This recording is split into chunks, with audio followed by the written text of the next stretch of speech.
오늘은 우리가 사도행전 16장 1절로 10절까지 함께 말씀을 나누려고 합니다. 여러분, 오늘 말씀은 두 가지 중심으로 되어 있습니다. 바울이 디모데를 만나는 것, 그리고 바울이 마게도냐인의 환상을 보고 행로를 바꾸는 내용입니다. 과연 이것이 우리에게도 어떤 의미가 있을까요? 그리고 우리의 믿음의 길에 하나님 또 어떻게 인도하시고 섭리하실까요? 우리가 말씀 속에서 그것을 깨닫고 또 순종하는 축복의 길을 주님의 이름으로 축원합니다. 이제 바울이 바나바와 갈라진 뒤에 선교팀을 떠났죠. 수리아와 길리기아 쪽으로 올라가면서 오늘 1절 말씀을 보니 더베와 루스드라에 이르렀다고 합니다. 더베와 루스드라 1차 선교 때 갔던 곳이죠. 자, 여러분에게 누군가가 이런 질문하면 어떻게 답하시겠습니까? 혹시 당신은 가장 기억에 남는 장소가 어디입니까? 그러면 어디가 선뜻 떠오르십니까? 신혼여행을 갔던 곳일 수도 있고요. 또 아니면 우리가 자녀를 낳았던 곳일 수도 있고요. 아니면 그 사랑하는 남편과 아내와 자녀들이 가장 중요한 추억이 묻어있는 장소일 수도 있겠죠. 바울에게 루스드라는 어떤 곳이었을까요? 감정이 많이 교차했을 것 같아요. 왜요? 바울은 루스드라에서 돌팔매질을 당해서 죽었죠. 복음을 전했지만 그 돌팔매질 돌세리를 당한 뒤에 죽은 것처럼 여겨져서 밖에 내던져졌던 곳이 바로 루스드라였습니다. 비시디아 안디옥과 이고니온에서 유대인들이 와서 그 루스드라 사람을 선동해서 바울을 그와 같이 죽여서 내쳤죠. 그러나 바로 그런 죽은 자 같은 바울을 하나님께서 일으켜 세우셨고, 바울은 그 길로 도망간 게 아니라 루스드라 그 성으로 또 들어갔습니다. 왜였죠? 복음을 들은 그 사랑하는 이제 성도들이 자신이 만약 도망갔다면 얼마나 낙심했겠어요. 전한 복음을 어떻게 받아들였겠어요. 그러나 하나님이 이렇게 살려주신 바울이 다시 그 성에 들어가서 그들에게 나타나 보였을 때 그 사람들은 하나님의 놀라운 역사와 그 복음에 대한 더 믿음을 굳건히 가지지 않았겠습니까? 바로 그곳을 지금 다시 바울이 방문하게 된 겁니다. 그런데 여러분, 그곳에 방문했더니 누가 있을까요? 우리 1절을 함께 볼까요? 바울이 더베와 루스드라에도 이르매 거기 디모데라 하는 제자가 있으니 그 어머니는 믿는 유대 여자요 아버지는 헬라인이라. 디모데는 루스드라와 이고니온에 있는 형제들에게 칭찬받는 자니. 자, 여러분, 실패한 것 같아 보일 수 있는 사역이었죠. 자신이 죽은 것처럼 돌팔매질 당하고 던져졌잖아요. 그 격렬한 사역이었지만 여러분, 그곳에 누가 있습니까? 제자가 있습니다. 할렐루야. 제자 디모데가 있는 거예요. 지금 이 디모데는 아버지는 헬라인입니다. 그리고 어머니는 유대인이에요. 쉽게 말하면 혼혈인이죠. 사마리아 사람들처럼 피가 섞인 혼혈인. 그런데 그가 지금 루스드라와 이고니온 전체에 있는 형제들에게 어떤 것을 받아요? 칭찬을 받는 자가 되었다고 말해요. 여러분, 좋은 평판, 호평을 받고 있는 거죠. 자, 이 지금 디모데가 많은 사람들에게 칭찬을 받는다는 건 단지 그가 어떤 사람이라는 것을 드러낼까요? 그냥 좋은 인품뿐만 아니라 신앙도 좋고 사람들을 도울 뿐더러 사람들과 함께하는 그 모든 삶의 평가가 이와 같이 좋은 칭찬을 받았다는 거죠. 예루살렘에서 7 집사를 세울 때도 성령과 지혜가 충만하고 칭찬받는 자를 세웠죠. 그리고 로마인 백부장 고넬료도 칭찬받는 자였다라고 말합니다. 여러분 칭찬받기를 원하십니까? 몇 분밖에 없어요? 다시 묻겠습니다. 여러분, 칭찬받기를 원하십니까? 예, 사람에게나 하나님께 칭찬받는 우리 모든 성도님 되시기를 간절히 축원합니다.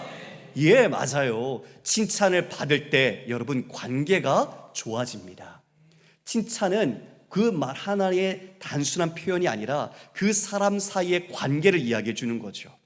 좋은 평판은 복음을 전할 수 있는 발판이 되는 것이고, 그것을 통해서 하나님이 일하실 수 있는 놀라운 기회가 주어진 거죠. 그러니까 이기적인 그리스도인은 안 돼. 그런 그리스도인은 없어요. 자신이 남을 위하여 주님의 뜻 가운데 행할 때 정말 내 자신을 내어주는 사랑과 섬김 속에서 많은 사람들에게 칭찬과 이 좋은 평판을 받는 거죠. 직장에서도 마찬가지죠. 내 할 일만 할 거야, 내 것만 할 거야, 더 이상 피해보기 싫어. 아니요, 그리스도인은 그렇게 하면 안 돼요. 그리스도인은 더 섬길 수 있는 것을 찾아서 행할 때 오히려 다른 사람들에게 칭찬과 본이 되는 것이죠. 그러므로 곧 내 이익이 아니라 다른 사람을 위해서 내 삶을 내어줄 수 있는 것, 그런 삶을 살할 때 진짜 좋은 칭찬, 평판을 얻게 되는 겁니다. 자, 디모데는 어떻게 이렇게 잘 자랄 수 있었을까요? 물론 1차 선교 때 바울이 전한 복음을 들었습니다. 그러나 그만 들은 게 아니라 그의 어머니 그리고 그의 할머니 또한 이와 같이 복음을 듣게 되었죠. 그것을 디모데후서 1장 5절에 이렇게 표현합니다. 이는 내 속에 거짓이 없는 믿음이 있음을 생각함이라. 이 믿음은 먼저 내 외조모 로이스와 내 어머니 유니게 속에 있더니 내 속에도 있는 줄을 확신하노라. 그 복음 전함을 들은 지금 외조모 로이스, 어머니 유니게도 그 기도 속에서 이 디모데를 양육했던 거죠. 믿음의 아들로 자랄 수 있도록 양육해서 지금 어느덧 예수님을 영접하고 이어 제자로서 주님을 따르는 성장한 청년이 되어 있는 겁니다. 그 모든 시간 속에 자람과 성장이 이와 같이 이제는 제자로서 주님의 일을 감당할 수 있을 만큼 그가 자랐던 것입니다. 바울은 그가 이 일행에 함께 동행하기를 원합니다. 그를 통해서 하나님이 일하시기를 더 원하죠. 1차 선교 때는 마가를 데려갔던 것처럼 이제는 이 디모데가 그 역할을 감당해 주기를 원했을지도 모릅니다. 이제 실라와 그러면 이 디모데가 함께 이 모든 선교적 사명을 감당해야 하는데, 그런데 선뜻 이해되지 않는 행동을 하나 합니다. 그것이 뭐냐면 바울이 직접 디모데를 데려다가 할례를 행한다는 거예요. 자, 여러분, 우리 15장에서 어떤 일이 있었죠? 유대에서 온 사람들이 할례를 받아야 구원을 받는다, 믿음만으로는 안 된다고 해서 교회가 어려움을 겪었습니다. 그래서 예루살렘 공회를 통해 이방인들에게는 이 할례를 강요하지 않기로 결정했잖아요. 그러면 그 결정에 지금 상치되는 것 아닙니까? 왜 할례를 행하게 하죠? 할례가 구원의 조건도 칭의의 근거도 되지 않는데 왜 할례를 하게 할까요? 바울에게는 이 할례는 진리의 문제가 더 이상 아닙니다. 그러면 왜 그렇게 했을까요? 한 영혼이라도, 한 사람이라도 더 하나님의 사람으로 얻고자 했기 때문입니다. 말씀드린 것처럼 디모데는 혼혈인입니다. 아버지가 이방인 헬라인입니다. 그러다 보니 이 유대인들에게 복음을 전하기 위해서는 그들에게 장애가 되는 것을 없애는 것이 훨씬 더 수월하겠죠. 그래서 아버지가 이방인인 것을 다 알기 때문에 그가 할례를 행함으로써 같은 유대인의 입장에서 복음을 전할 수 있도록 그 할례를 행해 준 것입니다. 바로 이것이 우리가 갖고 있는 복음, 믿음의 자유죠. 여러분, 우리는 무언가 할 수 있는 권리가 있습니다. 우상에게 바쳐진 고기도 먹을 수 있는 믿음이 있다면 얼마든지 먹을 수 있죠. 그런데 그것이 내 권리일지라도 그것으로 인해 누군가가 어려움을 당하고 힘들다면 먹지 않을 수 있는 것도 복음 안에서의 자유입니다. 그래서 우리가 오직 내가 아니라 주님이 증인이 되시죠. 주님이 중요해집니다. 주님만이 드러나기를 원합니다. 그것이 복음 안에 사는, 성령 안에 사는 사람들의 태도입니다. 질길 것 같은 나는 깨어지고, 그리고 내 안에 계신 오직 보배이신 예수 그리스도, 그 복음이 드러나는 것, 그것이 성령으로 사는 사람들의 삶의 표지입니다. 이와 같이 그 모든 할례를 행했던 것이죠. 그러면 바울은 정말 어떻게 살았습니까? 바울도 그렇게 살았어요. 여러분, 고린도전서 9장 20절 이하의 말씀입니다. 제가 읽겠습니다. 유대인들에게 내가 유대인과 같이 된 것은 유대인들을 얻고자 함이요, 율법 아래에 있는 자들에게는 내가 율법 아래에 있지 아니하나 율법 아래에 있는 자같이 된 것은 율법 아래에 있는 자들을 얻고자 함이요, 율법 없는 자에게는 내가 하나님께 율법 없는 자가 아니요 도리어 그리스도의 율법 아래에 있는 자이나 율법 없는 자와 같이 된 것은 율법 없는 자들을 얻고자 함이라. 약한 자들에게 내가 약한 자와 같이 된 것은 약한 자들을 얻고자 함이요 내가 여러 사람에게 여러 모습이 된 것은 아무쪼록 몇 사람이라도 구원하고자 함이니 내가 복음을 위하여 모든 것을 행함은 복음에 참여하고자 함이라. 할렐루야. 예, 바울의 중심에는 그 복음으로 영혼을 살리는 것, 그것이 그 중심에 못 박혀 있었던 거예요. 내 자신이 중요하지 않죠. 그리스도의 복음이 중요하고 내 앞에 있는 그 사람이 복음을 듣고 예수의 사람으로 거듭날 수만 있다면 내가 죽든지 살든지 상관이 없죠. 그것이 바로 믿음으로 이 길을 가는 사람들의 행함입니다. 바울이 지금 그와 같은 마음으로 디모데에게 할례를 베푼 것이죠. 할례를 행한 것이죠. 이제 그와 같이 할례를 행한 뒤에 그는 떠나게 됩니다. 4절과 5절 보니까요, 예루살렘에 있는 사도와 장로들이 작정한 규례, 바로 결정된 내용들이죠. 그것들을 다 교회마다 알려주어 지키게 하고, 이에 5절에 여러 교회가 믿음이 더 굳건해지고 수가 날마다 늘어가니라. 예, 점점 이 복음이 흥왕하고 하나님의 교회가 든든히 세워져 갑니다. 사랑하는 여러분, 디모데는 바울에게 어떤 사람이 됩니까? 바울에게 있어서는 빼놓을 수 없는 동지요, 동력자요, 그리고 믿음의 아들이 되죠. 이 만남이 오늘 이루어진 거예요. 하나님께서 디모데를 붙여주신 겁니다. 디모데 또한 어떤 사람입니까?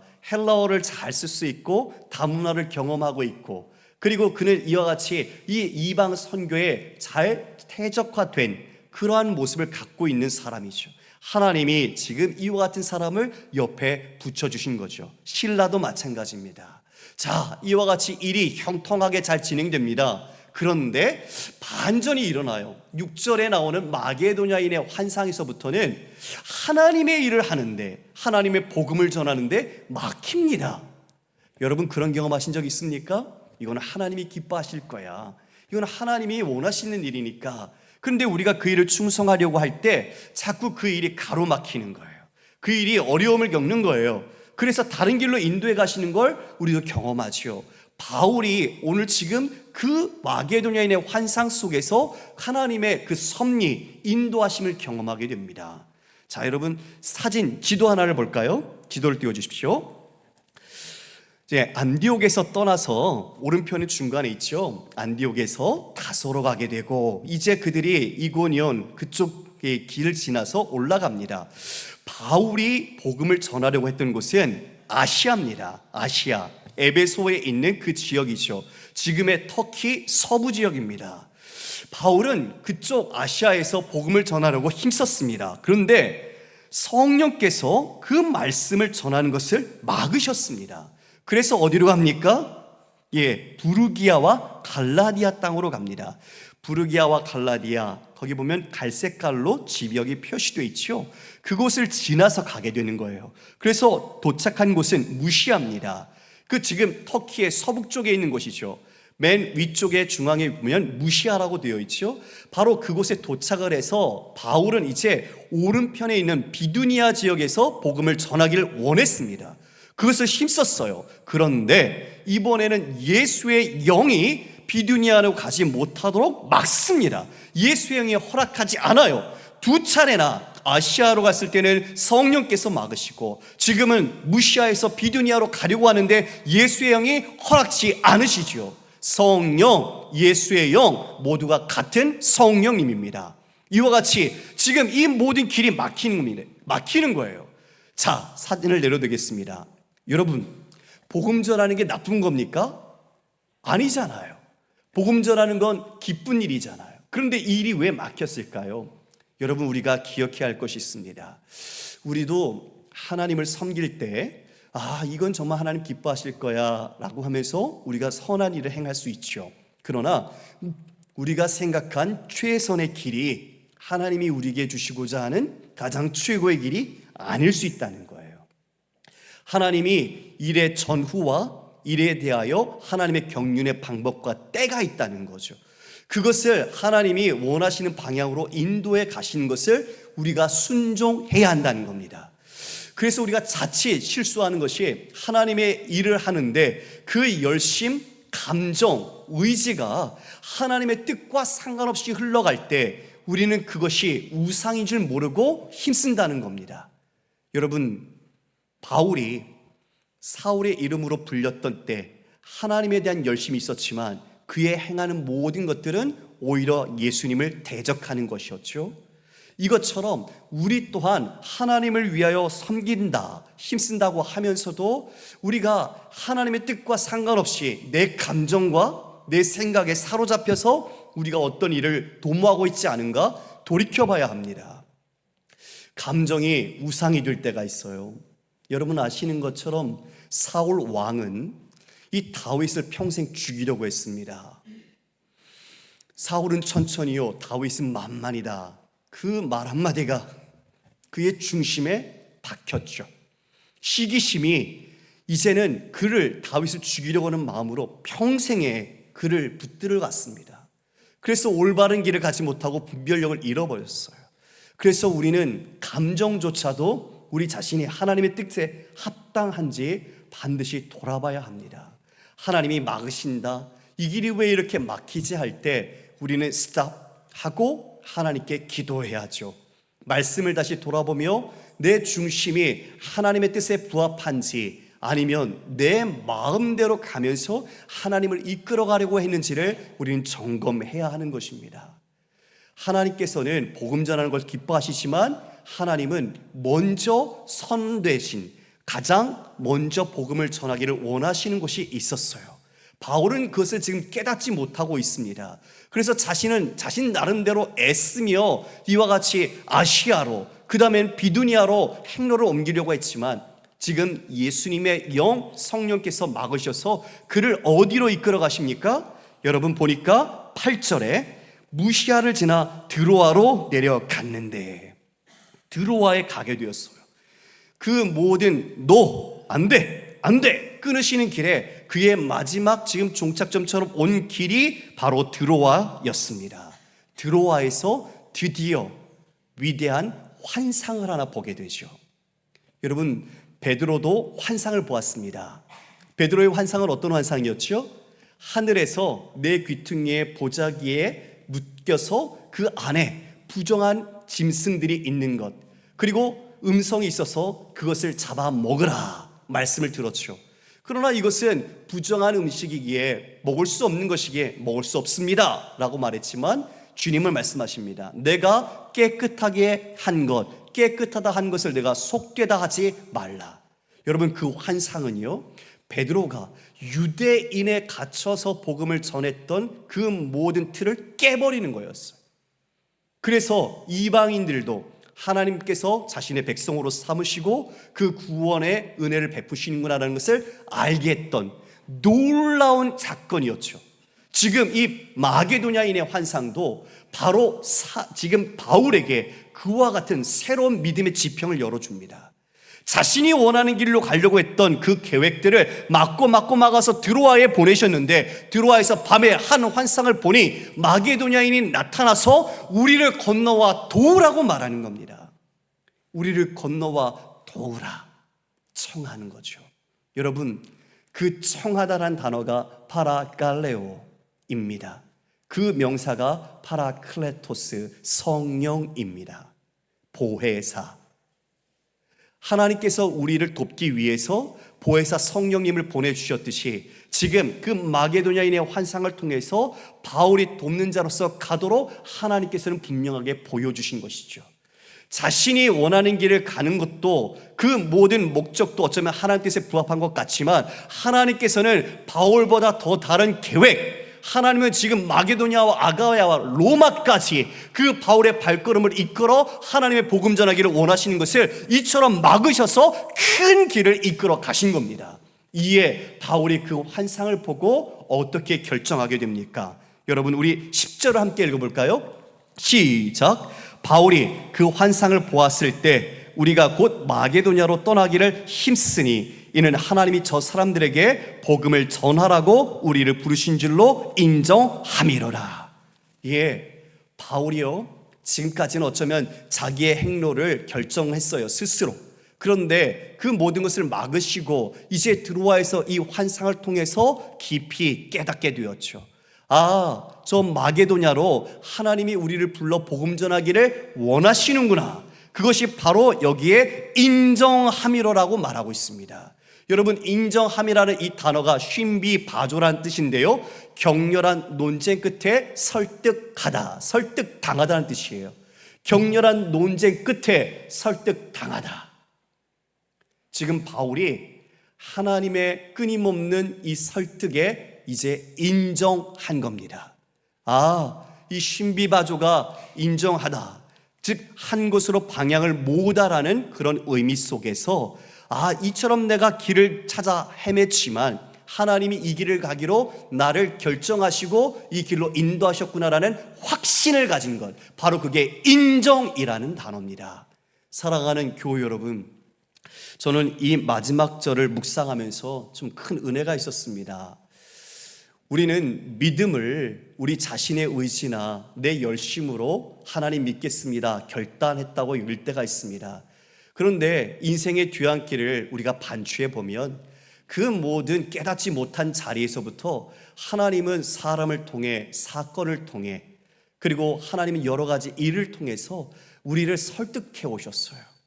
내가 누군지 아니? 내가 바로 네 옆에 있단다. 난 너를 사랑한단다. 나는 너를 기뻐한단다. 나는 구원의 길로 너를 인도하는 사람이란다. 이 모든 것을, 이 돌 같은 마음을 깨서 하나님이 내게 그 모든 믿음이라는 것을 알게 하셔서 결국은 하나님 인정합니다. 하나님 나의 주 되심을 인정합니다. 주님이 나의 구원자 되심을 인정합니다. 그 고백을 우리의 모든 설득과 인내 속에 주께서 은혜로 우리에게 인정이라는 우리의 신앙 고백을 나타내게 하신 겁니다. 할렐루야. 이 고백이야말로 우리에게 말할 수 없는 하나님의 인내와 사랑의 결실이었던 거죠. 여러분, 그 자리가 바로 지금 이 자리 우리 아니겠습니까? 여러분의 마음속에, 여러분의 생활 속에 지금도 근심과 걱정이 있겠죠. 지금 바울처럼 난 이 길로 가고 싶은데 왜 이 길이 안 풀리는 거야? 하나님 왜 안 되게 해주시나요? 하나님께 원망하고 불평하지만 여러분, 믿음의 눈을 들어 크게 주님을 바라보십시오. 우리는 최선의 길이 하나님의 최고의 길과 하나님의 좋은 길, 완전한 길과는 비교할 수 없습니다. 주님께서 우리를 강제하지 않으십니다. 성령께서는 인격적으로 우리를 존중해 주셔서 우리의 감정, 정서, 지성, 환경을 다 사용하셔서 우리를 조금씩 하나님의 뜻 가운데로 인도해 가시는 것이죠. 여러분, 하나님이요, 여러분 부르시는 것은 어떤 일 시키기 위한 일꾼이 아니에요. 우리는 충성이라고 생각하면 늘 일에 대한 관념 속에 생각을 갖고 있는데, 하나님이 정말 원하시는 것은 바로 여러분 자신입니다. 여러분이 하나님을 알고 하나님을 사랑하고 하나님을 인격적으로 존중해서 주님의 말씀을 따라 변화되어져 가는 것, 하나님은 그것을 기뻐하십니다. 바로 그것이 하나님이 원하시는 마음이에요. 바울이 애썼지만, 힘썼지만 바울이 인정했잖아요. 그 인정한 것은 무엇이었을까요? 하나님이 이 길로 가라는 것만 인정한 것, 그걸까요? 물론 그것도 포함되지만 하나님이 나의 주관자 되신다는 것, 하나님이 내 길을 인도하시는 분이라는 것, 내가 가고 싶어서 좋은 길로 보였지만 하나님이 나를 최고의 길로 인도하는 분이라는 것을, 이 모든 것을 깨달음이 바로 인정함이로라. 할렐루야. 이 고백을 바울이 하게 된 겁니다. 사랑하는 성도 여러분, 저도 그래요. 방송 생활하다가 제가 목회 일로 간 것 제 의지로 안 됐습니다. 하나님이 이 길 생각과 사건과 사람을 통해서 하나님이 몰아가셨죠. 처음에는 몰랐습니다. 주님 왜 그러십니까? 왜 그러시기에 이렇게 힘들게 하십니까?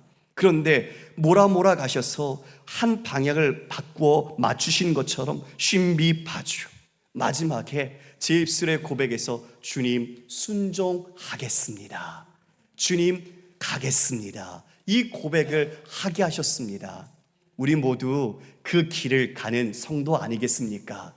지금 어려운 일도 있고 이해되지 않는 일도 있을 수 있어요. 그러나 주님께 붙잡힌 성도라면 하나님이 막으시면 오히려 그 막으심이 우리에게는 복인 줄 믿으시길 바랍니다. 그리고 우리를 향해 하나님은 더 큰 귀한 복된 계획 속으로 우리를 만들어 가시고 빚어 가시고 이끌어 가실 것입니다. 지금은 보이지 않아요. 그러나 기대하십시오.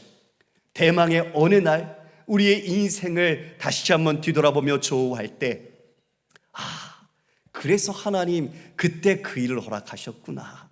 그때 내가 참 진짜 괴롭고 힘들고 죽는 것 같았었는데, 그때는 이해되지 않고 왜 그러는지 마음에 원망이 가득했었는데, 이제 돌아보니 그 모든 것이 바로 이 나를 위하여, 이렇게 무지하고 이렇게 지혜 없는 나를 위하여 하나님이 붙들어 오신 사랑의 길이었구나. 그것을 인정하고 고백할 날이 있을 것입니다.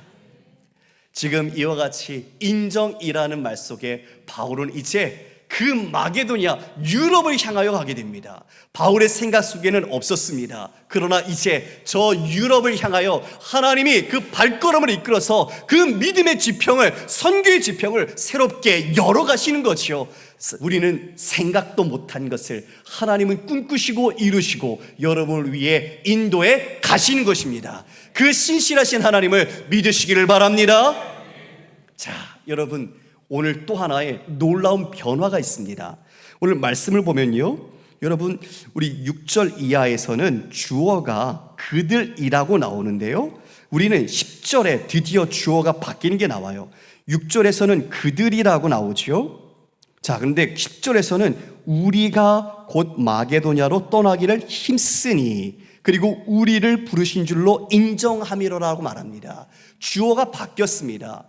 6절에서는 3인칭 2인칭 대명사 복수가, 그러나 지금 10절에서는 1인칭 복수 대명사가 2인칭 대명사가 이렇게 쓰이고 있죠. 무슨 변화일까요? 여러분, 질문 하나 하겠습니다. 누가 사도행전을 썼습니까? 답이 질문에 있어요. 누가가 썼지요? 예, 누가가 썼어요. 그런데 지금 10절의 이 주어의 인칭의 변화 속에서 여러분이 뭔가를 눈치채셨습니까? 이 글을 누가가 썼습니다. 사도행전. 그런데 10절에 지금 주어가 우리가로 바뀌었습니다. 누가 들어가 있는 거죠? 누가가 들어가 있는 거죠. 그렇죠? 예, 드로아에서 누가를 만난 겁니다.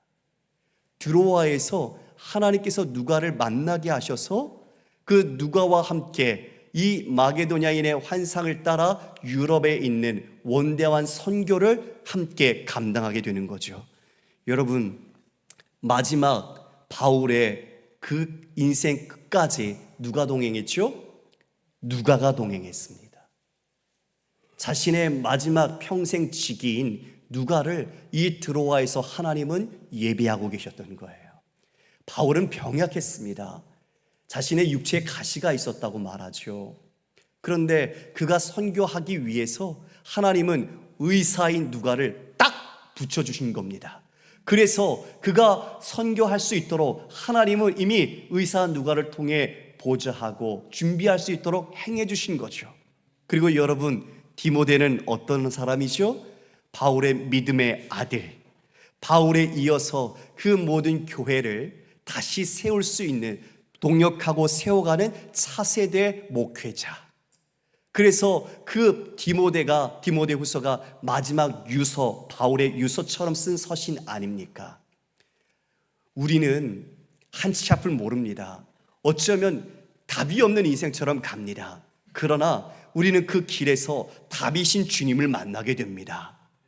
디모데, 믿음의 아들이요, 이제 누가 자신의 마지막 생명까지 함께할 동역자를 붙여주셔서 하나님의 그 원대한 꿈을 갖고 그 믿음의 지평이 넓혀져서 선교의 발걸음을 이제 마게도냐로 향하게 되는 것이죠.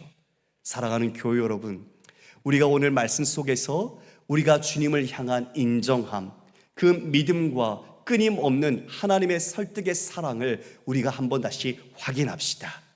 지금 이해되지 않는 현실이라도 그 하나님의 신실하심과 사랑이 우리를 놓지 않기에 우리는 반드시 하나님을 하나님으로 인정하며 하나님께 영광 돌리게 될 것입니다. 계시록 4장 10절 이하에 보면 24장로가 나옵니다. 구약의 12지파 그리고 신약의 12사도를 통한 모든 교회를 말하죠. 그 24장로가 자신의 관을 벗어서 보좌 앞에 내려놓습니다. 자신들이 힘으로, 자신들의 공로로, 자신들의 의로 그 모든 면류관을 쓴 것이 아니라 그 모든 것을 보니 보좌에 앉으신 이 권세와 그 영광과 권능과 존귀가 충만하신 하나님, 그분이 이 모든 것을 하셨다는 것을 알고 자기의 관을 벗어 보좌 위에 놓는 것입니다. 보좌의 어린 양께, 우리의 진정한 왕신 하나님께 내가 인정합니다. 바로 이것이 신앙인의 살아갈 하나님과의 관계일 것입니다.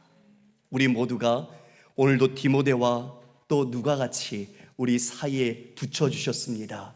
여러분에게 사랑하는 믿음의 교우들과 믿음의 가족들, 권속들을 붙여주셨습니다. 다시 한번 우리가 믿음의 눈을 들고 하나님을 향하여 인정하는 삶, 그리고 우리에게 도움을 구하면 와서 도우라는 것처럼 이제 우리가 바라갈레오를 당할 때 우리가 그 사람들에게 나아가 성령께서 우리를 도우시듯 마음껏 여러분을 통해 복음을 증거하는 아름다운 삶의 현장과 부르심에 충성하기를 주님의 이름으로 축원합니다.